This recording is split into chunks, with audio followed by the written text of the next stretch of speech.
जी नाज़रीन, अब रुख करते हैं सरगोदा का, जहां सरगोदा कंटोनमेंट बोर्ड इलेक्शन की तैयारियां मुकम्मल हो गई। इस सिलसिले में कंट्रोल रूम कायम कर दिया गया है। पोलिंग का सामान इंतखाबी अमले के हवाले कर दिया गया है। तफसीलात से आगाह करते हैं आपको। District returning officer Aamir Javed ने पोलिंग सामान की तकसीम के मौके पर मीडिया से गुफ्तगू करते हुए बताया कि 21 पोलिंग स्टेशन को इंतहाई हसास और 17 को हसास करार दिया गया है, जबकि वार्ड 6 के तमाम पोलिंग स्टेशन को हसास तरीन करार दिया गया है। 643 पुलिस फोर्स के जवानों के साथ साथ 100 रेंजर्स एहलकार भी सिक्योरिटी के फ़राइज़ अंजाम देंगे।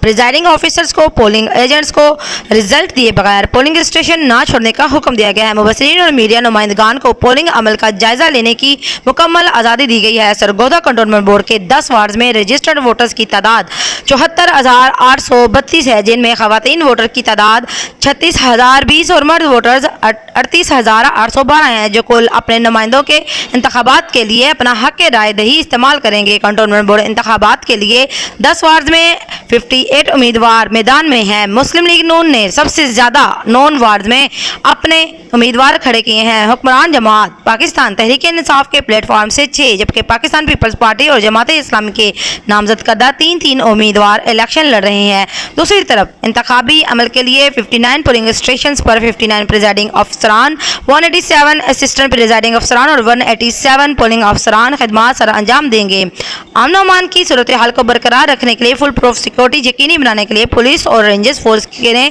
कंटोनमेंट एरिया में फ्लैग मार्च भी किया। मज़ीद खबरें और अपडेट्स जानने के लिए देखते रहिए आरबी न्यूज़ सोशल।